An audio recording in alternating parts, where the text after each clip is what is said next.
Give me 1 second to get everything up and running.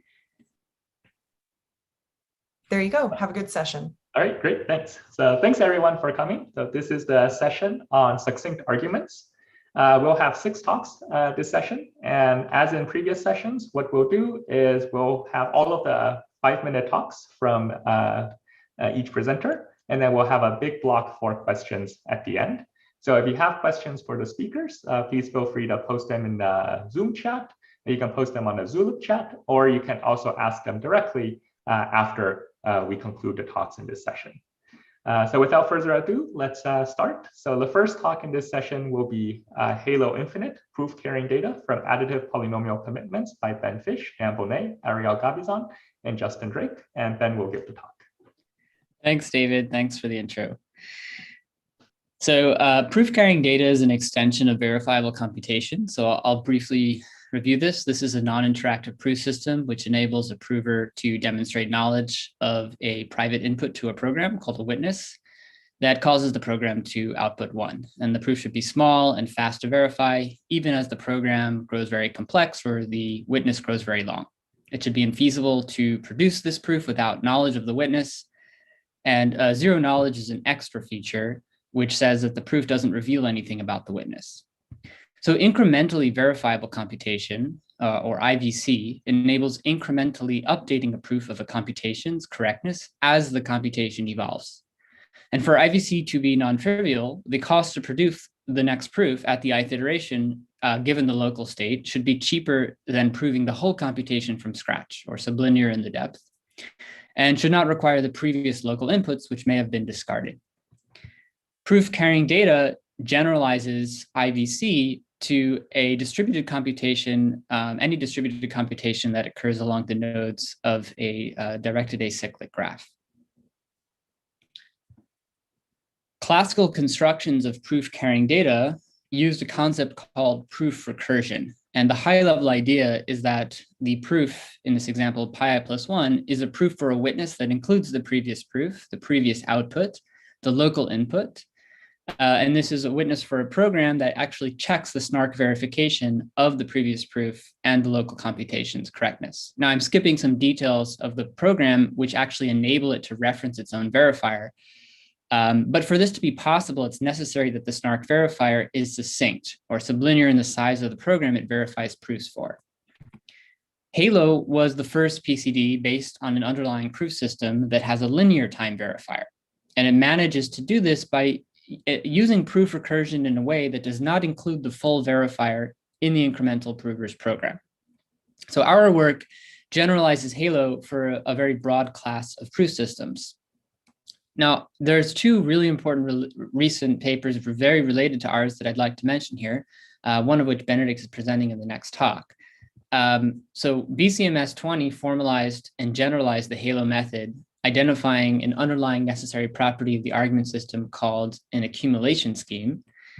And BCLMS 20, which is what Benedict will present next, further generalizes Halo to work with even non-succinct argument systems that have something they call a split accumulation scheme. And so while those works focus on defining the abstraction of accumulation schemes for proof systems and how to use them to build PCD, ours focuses on properties of polynomial commitment schemes that lead to proof systems with accumulation and split accumulation, and simple properties such as additivity. And we give generic constructions from these underlying primitives.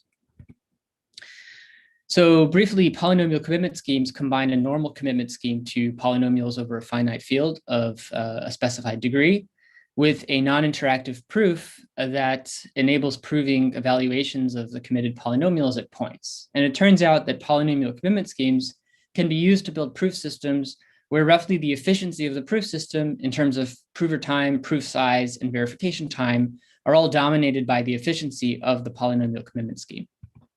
An additive polynomial commitment scheme also comes with a defined addition operation, which enables taking linear combinations of commitments, and the linear combination should itself be a valid commitment to the linear combination of the underlying committed polynomials. So there should also be a way to derive an opening hint for the linear combination from the opening hints of the input commitments.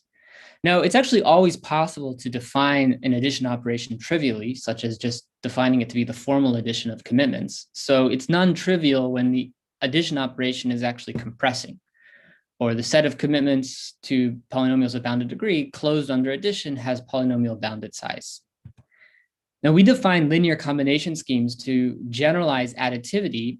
Perhaps there's no compressing addition operation, but there is a protocol between a verifier and a prover which outputs a succinct commitment to the linear combination with a proof of correctness that the verifier can check. And we call the linear combination efficient if the verifier is sublinear in the degree, maximum degree of the input committed polynomials.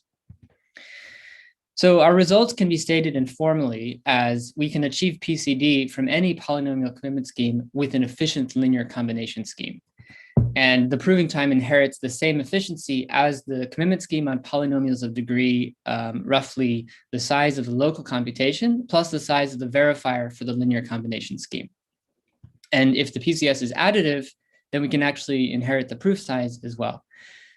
This statement is informal because constructing PCD from polynomial commitments requires non-black box use of a random oracle. And so there's a more formal way to state this, but actually Benedict's talk will talk more about that. So without further ado, that's the end of my 5 minutes. Great. So thanks, Ben, for the talk. So let's move on to our next speaker. So just a reminder, in case you came in late, we'll hold off all the questions until the end of the session. So our next talk in this session will be on proof carrying data without succinct arguments by Benedict Bruns, Alessandro Chiesa, William Lin, Pratyush Mishra, and Nick Spooner. And Benedict will give the talk. Thank you, David. So let's, Ben already gave an introduction to IBC, but I'll give a quick recall that, imagine you're doing a long computation, a t-step non-deterministic computation, and say you want to outsource that to an untrusted server. And there's multiple ways to do this. One of them is that the server simply does the computation, and then afterwards, it produces a proof that the computation was done correctly. This unfortunately has multiple issues. One of them is that typically this requires the prover to store all of the intermediate steps of the computation in its head. And additionally, even if there's a simple transition function describing how to advance the computation from one step to another, if we do that, and we then want to prove correctness of now this t+1 step computation, well, then we would need to recompute the entire to prove. In order to circumvent these issues, we have something called IVC, or incrementally verifiable computation, where the general idea is to interleave the proving and the evaluation. So we have an IVC prover that can advance the computation, and at the same time, it takes a proof that all of the previous steps of the computation were done correctly and updates it, so incrementally updates it to become now a proof that, say, t+1 steps of the computation were done correctly. And as Ben said, this can be generalized to PCD from path graphs to any arbitrary DAC. And PCD and IVC have many applications, some in the realm of like these long computations, such as succinct blockchains or verifiable late functions, but also some that are more about multiple provers that want to compute some proof together, for example, ZK cluster computing or verifiable image editing. So this leads us to the question how we actually construct IVC. And historically, IVC we've seen as a very powerful primitive, but historically we've also constructed from another very powerful primitive, namely snarks. So BCT 13 showed that you can construct IVC from snarks with very succinct verification. And this has actually been instantiated using pre-processing snarks and cycles of pairing-friendly elliptic curves. And then more recently, these requirements were relaxed. So for example, COS20 showed that it actually suffices to have a snark with any sort of sublinear verification. And as Ben mentioned in BCMS 20, we showed that you can build this from a snark with sublinear accumulation, and this builds on ideas proposed in Halo. But this leads to the natural question, if we actually need a snark in order to build IVC, do we really need that the proof size itself is succinct? And to some degree, you might assume this is the case because from IVC itself, you can build snarks. But we actually show that you can build IVC and PCD from something that is qualitatively simpler than a snark. So our theory contributions are that we introduce something called split accumulation schemes. And we show that if you have a nark, so this is a snark that has no succinctness requirements, it's just a non-interactive argument of knowledge, that has such a split accumulation scheme associated with it, well, then there's no succinctness necessary. The asterisk here is because you need to, if the accumulation scheme itself involves proofs, then these proofs need to be succinct. But the nark itself has to be succinct. And this is not just a nice abstract result, but we actually show that, so in Ben's talk, he showed that you can construct this from a split accumulation scheme from any additive polynomial commitment. But additionally, we show that there is a nark, a really, really simple nark actually, and a very simple split accumulation scheme directly for R1CS that is secure under the discrete log assumption in the random oracle model, whose accumulation verifier is extremely efficient. It does like 3 scalar multiplications. So it's constant, but even the constants are very small. There's this one gap here, which is that theorem 2 holds in and previously this was all log n. So there's one gap here that in theorem 2 holds in the random oracle model. So this construction is secure in the random oracle model, and theorem 2 holds in the standard model or requires objects in the standard model. So we have to do a heuristic jump here, which is common for all of these PCD constructions, that the objects in theorem 2 are still secure once we instantiate them with a secure hash function. We also implemented our scheme, and we did that because it is really attractive asymptotics. So for example, one of the key things is that the recursive circuit is really, really small as is, and the setup is transparent. But also what is important for implementers is that you need usually to implement these recursive circuits, you need cycles of elliptic curves. And the requirement on the cycle of the elliptic curve is extremely limited. So any cycle of curves where both curves are secure under the discrete logarithm assumption will suffice to build this. And this is important because it makes it much more easy to find these cycles.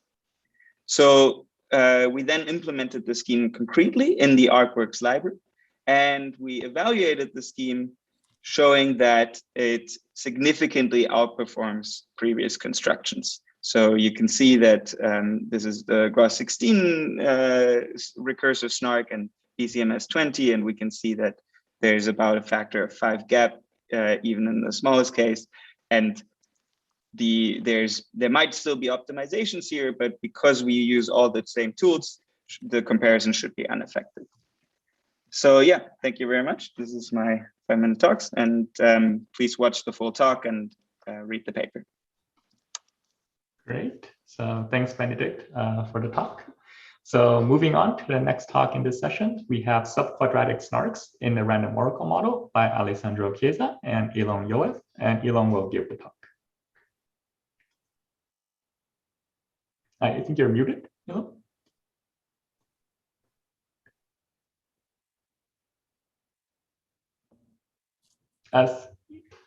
Okay. Yes. Now we're not unmuted. I couldn't find the unmute button.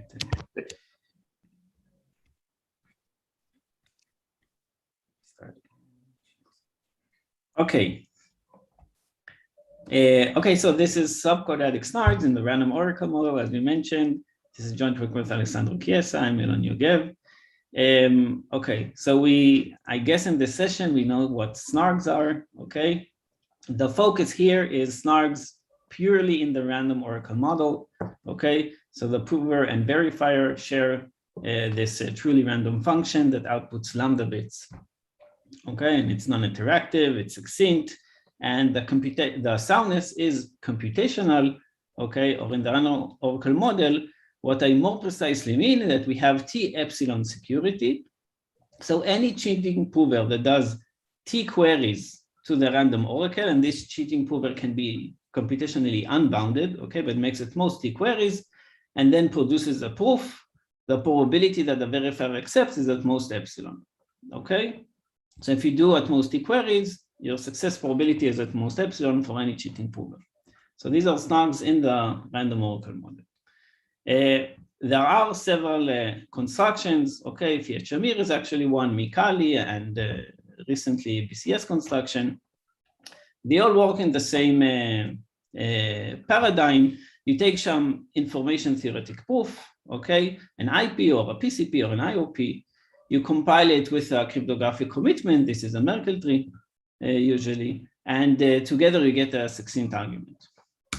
And very briefly, like what is Mikali's construction, okay?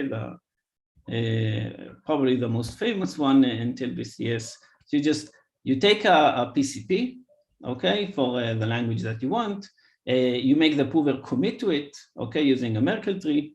You apply the random oracle on the root of the commitment to derive a PCP randomness. This tells you all the queries that the verifier wants to open. And then the proof contains the root, all the answers to the PCP, and all the authentication paths in this tree to verify all the PCP answers. Okay. And the question is, what is the size of the proof? Okay, how large are snarks in the random oracle model? Okay, so just a one slide for the whole talk. Mikali's construction has quadratic argument size, and we give a subquadratic argument size. Okay, so we give a new construction that is subquadratic, and really the first improvement in terms of argument size for Mikali in the past 25 years. So just briefly, what do I mean by quadratic size? So if you use Mikali with a PCP and it has length L and over some alphabet and query complexity, then this is the size. So this is the number of queries of the PCP, and this is the symbols you need to write. This is usually quite small. The large part is this, which is the cryptographic commitment. So for every query of the PCP, you have to give a path of length log L. Okay, this is the depth of the tree, and every node in this tree is lambda bits. This is the output of the random oracle. And so I want to claim that if you want to get T epsilon security, the random oracle must be set to log T over epsilon, and the PCP must have queries roughly log T over epsilon. I'm not going to prove this claim, but you can actually prove it. And the corollary is that this size is going to be log T over epsilon squared, okay? Because this is log T over epsilon, this is log T over epsilon, and I'm ignoring like smaller order terms. And so Mikali's construction gives you this size. You can show a trivial lower bound of log T over epsilon, okay? Like this is, you have to have, and in between currently, we don't really know. So what is our result? A result that there exists a snark in the random oracle model that achieves size log T over epsilon times log T. Okay, so this is really slightly subquadratic. And just one word about our approach. We take some stronger information theoretic proof. Okay, so we get some PCP, but with stronger soundness notion. We combine this with a weak cryptographic commitment. Okay, so a much relaxed notion of a commitment. And this is how we get our subquadratic snarks. So just going back to this picture, our work puts a snark here. Okay, so you should view this as very close to Mikali, but still there's a big gap here that we don't know. Except of this theoretical contribution, if you implement, and we implemented this construction, you actually get good concrete efficiency as well. So we just compared this with the same like PCP with Mikali's, and depending on T and epsilon, you can look at this table later in the full talk. For some values, you get like improvement up to even a factor of 2. Okay, I think I'm slightly out of time, so maybe skip the construction.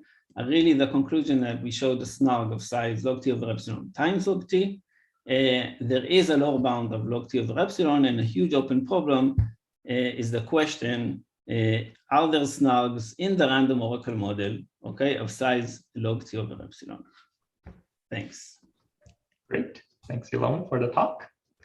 So moving on now to our next talk in the session will be on Tightstate restoration soundness in the algebraic group model by Ashrujit Gosal and Stefano Tesaro. And Ashrujit will give the talk.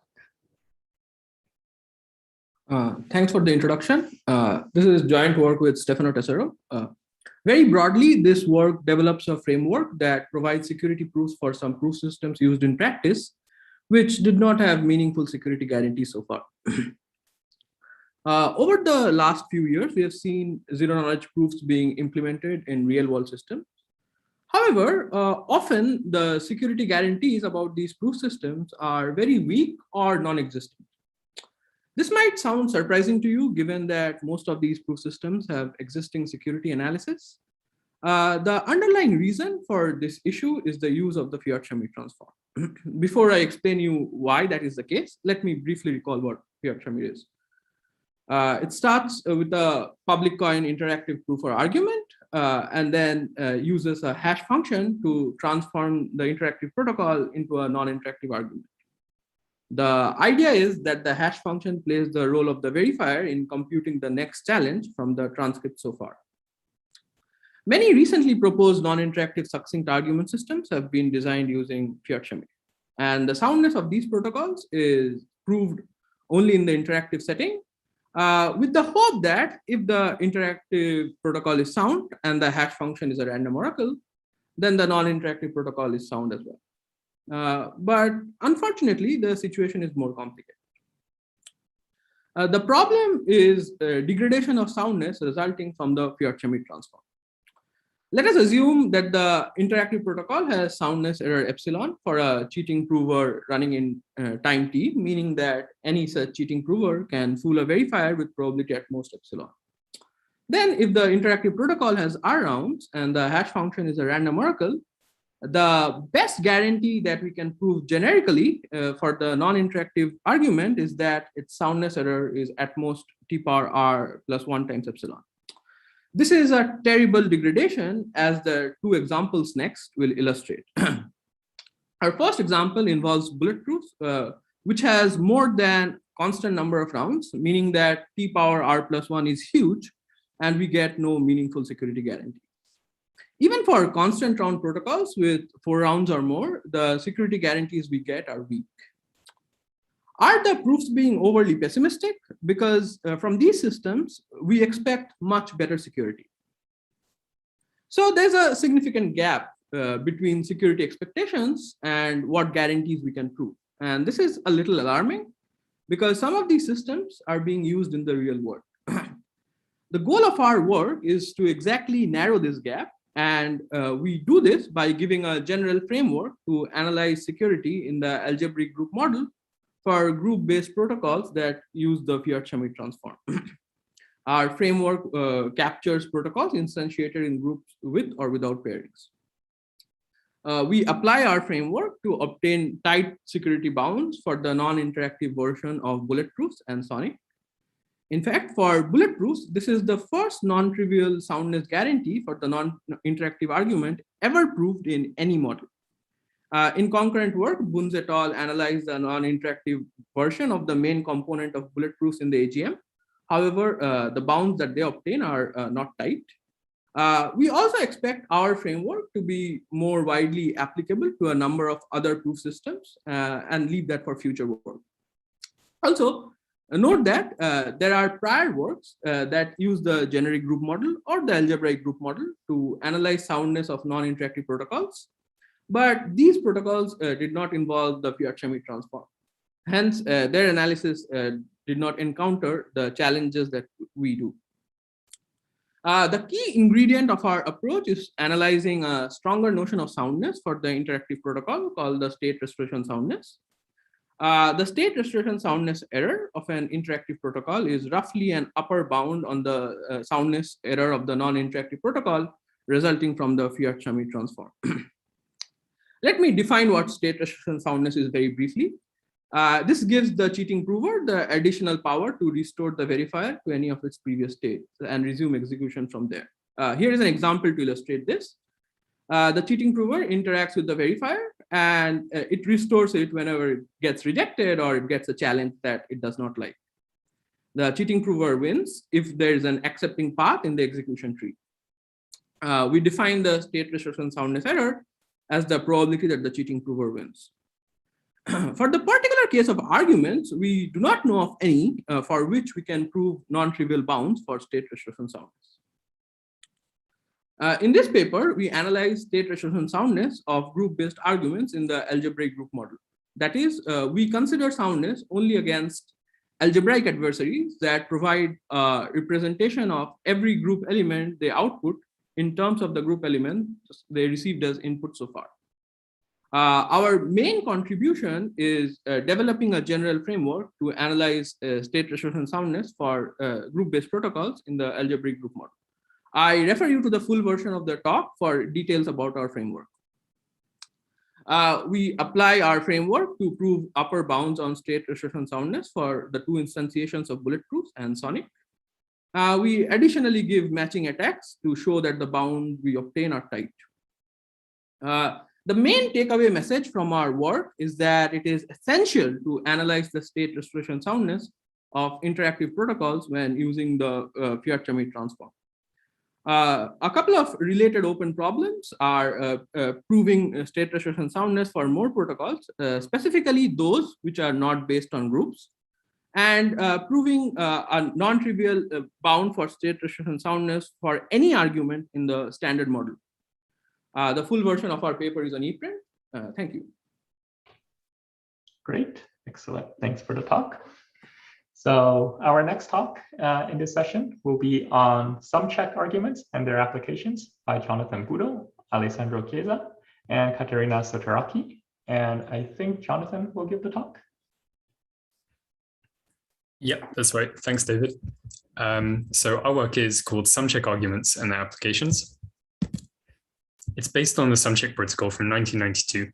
And in the sum-check protocol, we have a prover and a verifier. And the prover wants to convince the verifier that evaluations of a polynomial over some finite field sum up to a particular value. So what happens in this protocol is the prover sends a few smaller polynomials to the verifier, who responds with random challenges. And then after performing various checks, the task of checking all these multiple polynomial evaluations is reduced to the task of checking one single polynomial evaluation at a random point. So the reason why people like the sum-check protocol, well, one of the reasons is that it's used inside a lot of very efficient succinct arguments for NP statements, which come about when the sum-check protocol is combined with an appropriate cryptographic commitment scheme. Now, the sum-check protocol is not the only way to construct succinct arguments. There are also techniques based on, let's say, folding techniques, like the bulletproofs protocol, for example. But until now, it seemed like these two approaches were unrelated. So one of the main contributions of our work is to come up with a generalization or a slight variant of the sum-check protocol, which captures these folding techniques based on lots of different cryptographic assumptions, and actually shows that the two lines of works are closely connected via the sum-check protocol. So we can get sum-check arguments based on the discrete logarithm assumption, based on pairing-based assumptions, groups of unknown order, and even lattice-based assumptions like ring sys. So the goal of a sum-check argument is to prove that you know an opening for a cryptographic commitment. And to capture what our sum-check arguments can do, we introduce a new notion of sum-check friendly commitments. A commitment scheme is sum-check friendly if any commitment can be expressed as a sum of polynomial evaluations as follows. So the evaluation points from the polynomial come from a ring R. All commitments come from an R module. Messages are encoded using a message polynomial, which is from another R module. And the commitment key is encoded using a key polynomial from another R module. Now, the simplest example of a sum-check friendly commitment, maybe the simplest interesting example. Oh, sorry, before that, we also have a combiner function which maps message evaluations and key evaluations to the commitment space. Now, the simplest example of a sum-check friendly commitment is a Pedersen commitment. And so to get a Peterson commitment as a subject-friendly commitment, we set the ring to be a finite field of prime order. The message module is the same field, and the message polynomial is multilinear, with each message element appearing as one of the coefficients. The key space is the group, which the commitment key elements come from, and we have another multilinear polynomial with each element of the Peterson commitment key coming up as a coefficient. And lastly, the combiner function is just scalar multiplication between the finite field and the group. So the next question is, how do you give a succinct argument of knowledge that you know an opening to a subject-friendly commitment? The common input here for the prover and the verifier is a cryptographic commitment and a commitment key. And the prover claims that they know a message which satisfies this subject-friendly relation. The protocol is just the sumcheck protocol run on the polynomial from the previous slide. The only differences are that the protocols run over rings and modules instead of finite fields. And at the end of the protocol, to perform the random evaluation, well, since half of the polynomial depends on the message, which is secret from the verifier and known only to the prover sends an evaluation of the message part of the polynomial to the verifier to let the verifier perform the final check. Now, surprisingly, with the instantiation on the previous slide, this is more or less equivalent to the first examples of folding techniques, which gave rise to bulletproofs, and you can see the paper for more details.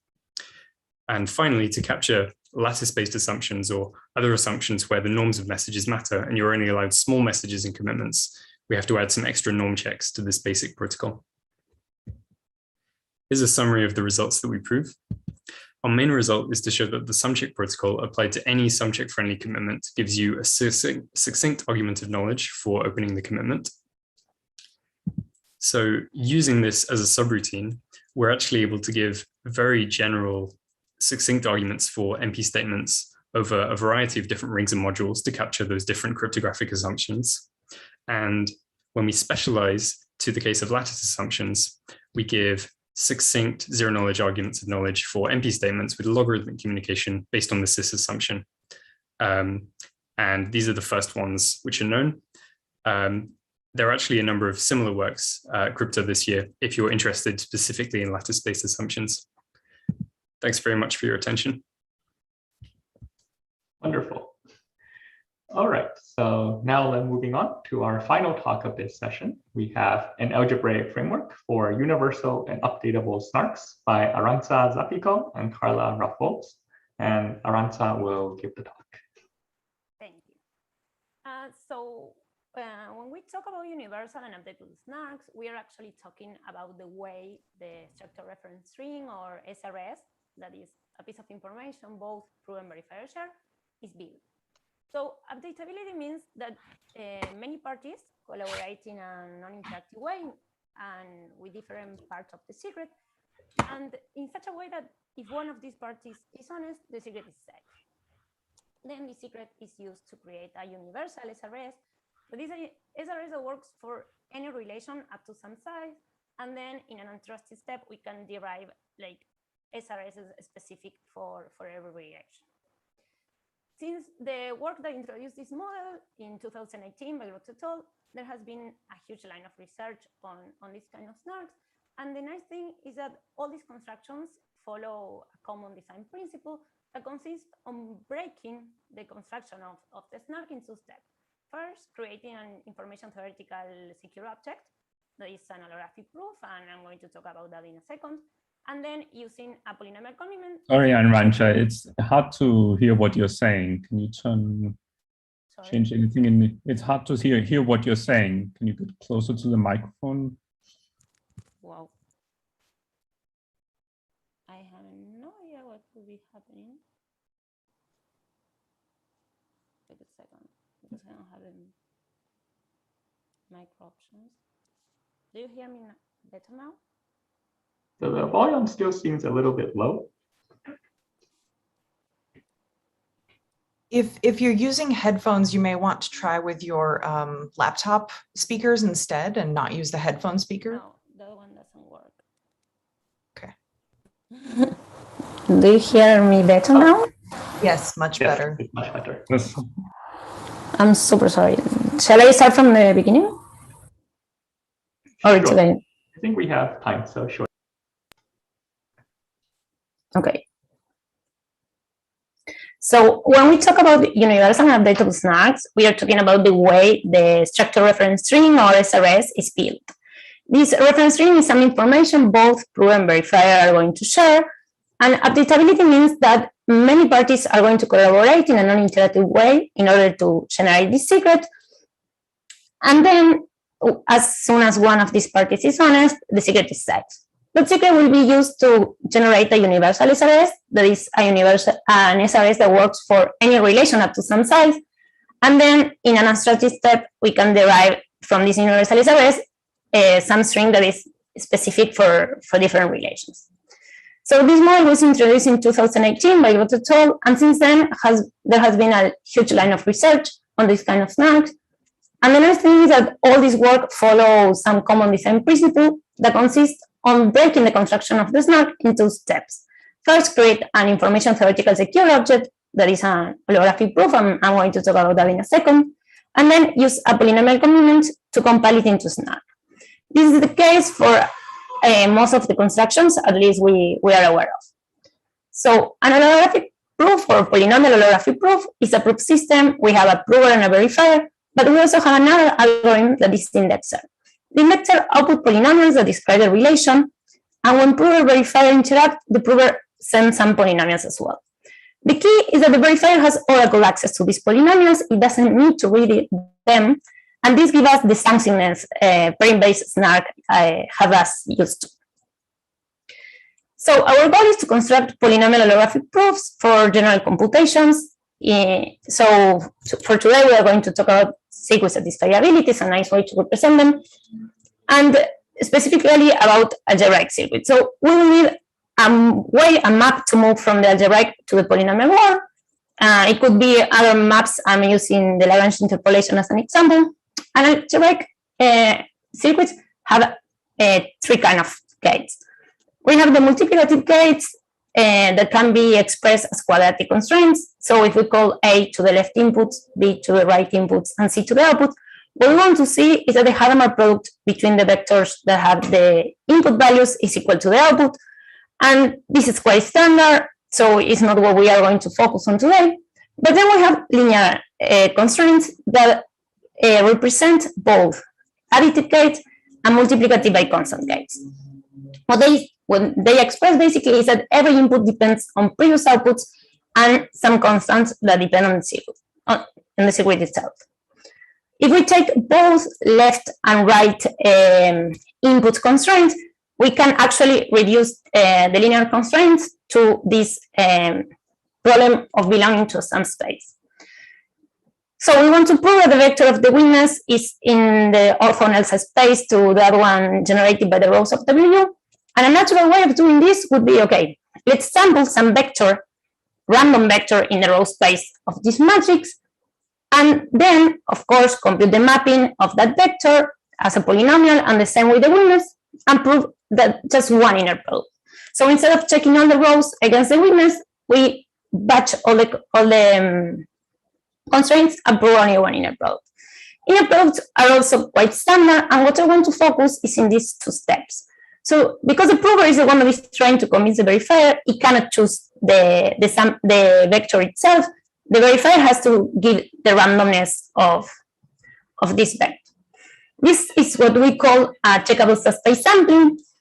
A checkable subspace sampling has the same structure as an holographic proof. We have an indexer that outputs polynomial describing matrix W. And then in an online phase, prover and verifier interact. The verifier sends the coins it wants vector G to be sampled according to, and then the prover will send the map. Of course, then the prover has to convince the verifier that this map has been computed correctly, and the verifier accepts or rejects. You can find actually checkable subspace sampling in the literature. In Sonic, you have two constructions, each implicit. You have also the construction of Marlin and Claymore, and all of them have to make some assumption on the structure of this matrix W. We also have a bunch of new schemes, and they are not the exception. We also need to make some assumptions in the structure of the circuit. And we have one that works for limited fan-out circuits, one for circuits that are expressed through sparse matrices, and then one that works for dense rows. And why this could be interesting? Because then we also prove that we can combine checkable subspace sampling, different schemes to sample vectors in the row space of only one matrix. Finally, why to use this framework that consists on checkable subspace sampling plus linear product for linear constraints plus Hadamard product for quadratic constraints? Because as Jens Glad said before, modularity brings clarity. Also, we capture previous constructions, so we can move forward from here. And indeed, checkable subspace sampling is the bottleneck of all existing constructions, so we know where to focus in order to improve. And also because the framework brings this flexibility of being able to mix and match according to the structure of matrix W. That's all. Thank you. Wonderful. So thanks a lot for the talk. So that concludes the talks for the session. So now we have about 20 or so minutes for Q&A. So if you have a question, you can either type it in the chat. You can feel free to ask it directly over Zoom via, say, the raise hand feature, or you can also type it into Zulip as well. So we already have a couple questions in Zulip. So let me start by reading those. And while I'm reading these, if you have further questions, please feel free to ask. So Pratyush asks a question to Elon. So do your techniques extend to knowledge soundness as well? Or does that not work because the BCES extractor requires recording random oracle queries during the Merkle tree construction? Yeah, that's a good question. So in the paper, we proved only soundness, and we also did all our, so our construction is taking Mikali and doing like 4 tweaks. You could do the same for BCS, the same tweaks. The proof is slightly more complicated. I'm quite sure it would work for proof of knowledge, but that we didn't do that. So I'm not gonna commit, not even with a weak commitment scheme. Great. So just as a brief follow-up to that, so do your techniques also extend to IOPs, also following the BCS line of work? Yeah. So again, we did it for Mikali because it's the analysis even for Mikali is like it's very technical and complicated, and so doing it for like IOPs would mean like having everything to be interactive, and it is more complicated. But I don't see any technical problems except that it's just more involved and have many rounds. I think it should work the same. Great. So we have another question from the Zulip for Ashushit. So how does your work relate to signature schemes built using the Fiat-Shamir transform? For example, for Schnorr signatures, we already know that you get tighter proofs in the algebraic group model. Is there a direct relation to your work? For signature schemes, these are obtained by applying the Fiat-Shamir transform to like the Sigma protocols. And for those, we already know our tight relationship between state restoration soundness and soundness generically. So yeah, we don't need to use our framework for that case. Great, excellent. Another question in the Zulip from Markov. This is for Aranza. How does verifiable subspace sampling relate to the techniques used in Planck? That's a good one. So just verifiable subspace sampling is the old name for the checkable subspace sampling. And so Planck, it's quite different, and it has been difficult to put it in our framework because the assumption made in Planck basically is that the matrix is a sum of permutation matrices. Actually it's one matrix that is a permutation matrix. So you don't really need to sample the way we show it, but we do have a follow-up work and the extended version in ePrint where we try our best to include Planck, and well, I would suggest you to have a look and then we can discuss on it. Wonderful, thank you. Okay, so do we have additional questions at this time? Does anyone want to ask one directly over Zoom? I would like to ask one. Please, go for it. It's possible. So my question is for Ashrujit. So I don't really I apologize because I couldn't read it yet, but if you are using the algebraic group model, in which sense do you get like concrete guarantees? This is like a model also.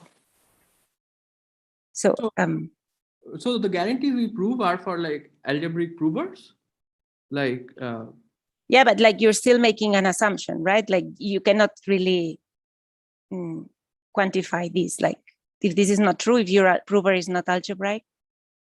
So what it does is it rules out a class of attack like algebraic attacks. At least you get guarantees against those kind of attacks. But yes, of course, like there could be like non-algebraic provers. Against them, we cannot say anything from our result. Okay, and do you think you can ever prove something without in the standard model? Like I know you left it as an open question, but how do you see this? So for the specific case of arguments, like very briefly, like the main issue is the way we generally prove soundness of arguments is we generally rewind the prover to obtain like a multiple accepting transcripts. And then when we are considering this notion of state restoration and soundness,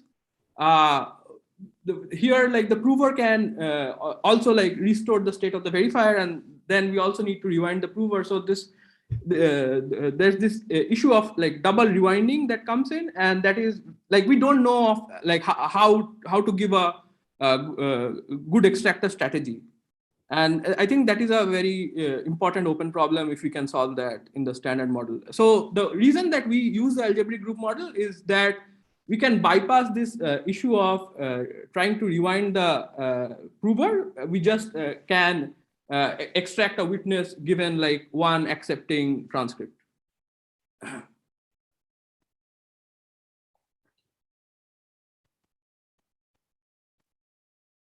Great. Okay. Do we have further questions?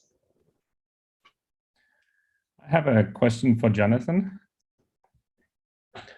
So I was curious. So you have these, you can explain these folding techniques with the sum check protocol.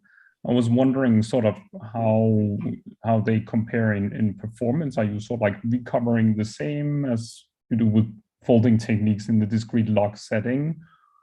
Or do you have a loss there, or does it boil down to the same type of protocols essentially, but just in a different sort of explanation for them? Yep, that's a good question. So in most cases, like in the discrete log setting, for example, we do recover exactly the same efficiency as bulletproofs and other protocols. And there are some other cases, for example, based on groups of unknown order, for example, where we end up with linear verify complexity compared with state-of-the-art protocols that actually have a logarithmic verify complexity.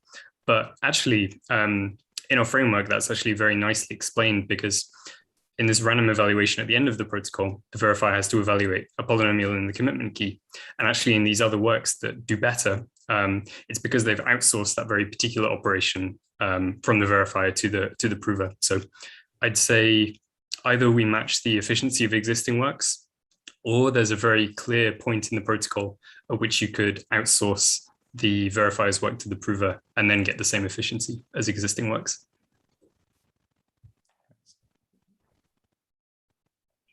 Great. It looks like we have another question from the Zulip. So Akshay Aram asks to Ashrujit, is there a relation between state restoration soundness and resettable protocols like resettable zero knowledge and soundness?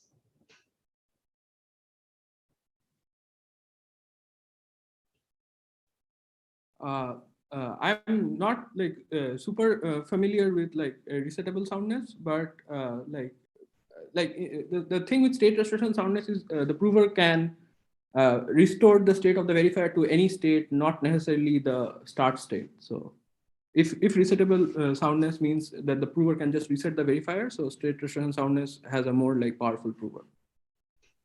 But I'm not super familiar with the definition.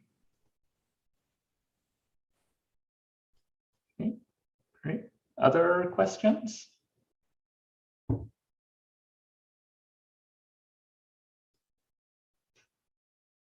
So I have a question for Ben and Benedict regarding the PCD. So can you comment on whether your constructions preserve zero knowledge and whether that requires additional assumptions on the underlying primitives?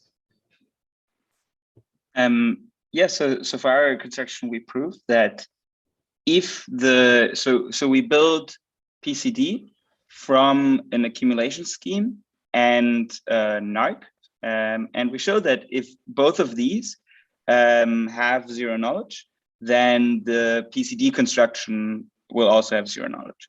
And in fact, we also do the same thing for if both of the accumulation scheme and the NARC are post-quantum secure, then they will have, then the final PCD construction will also be post-quantum secure.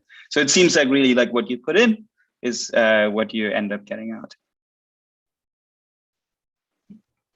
Great.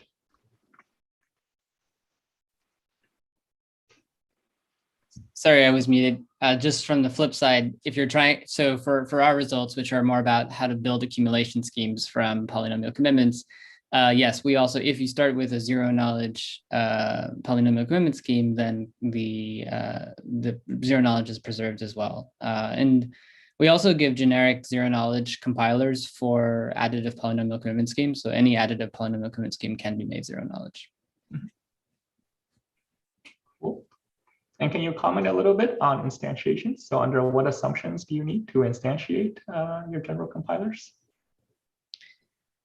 So the compilers are, so, I mean, similar to how Benedict described, when you're, the compilers that actually build a non-interactive protocol require, fiat shamir, so it requires random oracle assumptions, but the bulk of our theorems are focused on building just first, like the interactive, what we call aggregation for polynomial commitment schemes, and all of that is information theoretic. Yeah, and I guess there's the computational assumptions are all go into what's required to build a commitment scheme. So it's it's binding or collision resistant based on some assumption, whether that's discrete log or something else. But the transformations are information theoretic, except for the use of fiat shamir. Got it. Yeah, and very similar, I guess, in our construction. As I said, it's secure in the random oracle model under just the discrete log assumption. And one thing that is special is that a lot of the snarks that we know nowadays, they require FFTs in order to be efficient. And one thing that is really unique here is that our construction does not require any the computation of any FFTs. So this reduces the requirements on the field, for example, that you can use. You don't need to have any FFT friendliness. Cool, thanks. So let's see. So we have another question from, oh no, yes, that's a comment.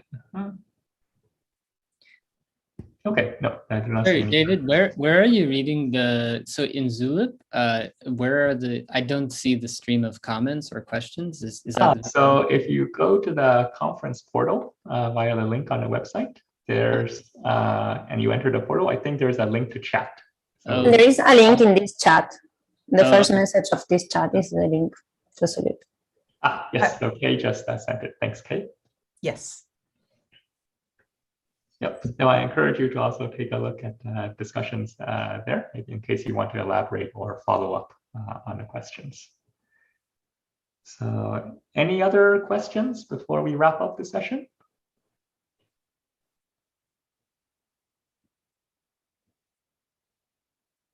Okay, so if not, then let's thank all of the speakers in the session again.